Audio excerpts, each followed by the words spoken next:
മലപ്പുറം അങ്ങാടിപ്പുറം തിരുമാന്താംകുന്ന് ഭഗവതി ക്ഷേത്രത്തിൽ ആനയൂട്ട് നടന്നു. ആനയൂട്ടിലും ഗജപൂജയിലും 7 ആനകൾ അണിനിരന്നു.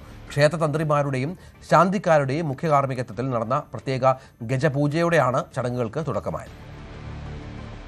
വീരന്മാർക്ക് ഔഷധക്കൂട്ടുകൾ ചേർത്ത ചോറുരുളകൾ നൽകിയതോടെ ആനയൂട്ടിന് തുടക്കമായി.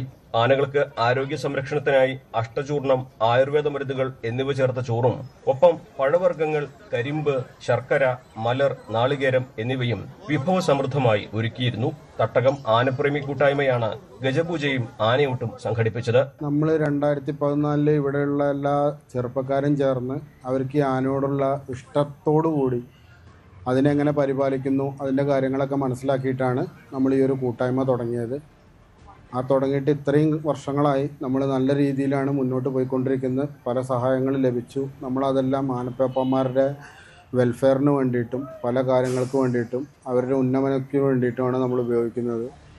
എല്ലാ വർഷവും നടത്തി വരുന്ന ഈ ആനയൂട്ട് ഈ വർഷവും നല്ല രീതിയിൽ നടത്താൻ ഭഗവതി സഹായിച്ച് നമ്മളെ കൊണ്ട് സാധിച്ചു. പ്രമുഖ ഗജവീരന്മാരായ കുളമാക്കിൽ ഗണേശൻ, മീനാട് കേശു, നന്ദിലത്ത് ഗോപികണ്ണൻ, പൂതൃക്കോവിൽ പാർത്ഥസാരഥി, പൂതൃക്കോവിൽ സാവിത്രി, കൊടുമൺ ശിവൻ, ചിറ്റേപ്പുറത്ത് ശ്രീകുട്ടൻ എന്നീ ആനകളാണ് ഇത്തവണ ചടങ്ങിലുണ്ടായിരുന്നത്. ന്യൂസ് 18 മലപ്പുറം. കൂടുതൽ വാർത്തകൾക്ക് news 18 Keralam YouTube channel subscribe ചെയ്യുക.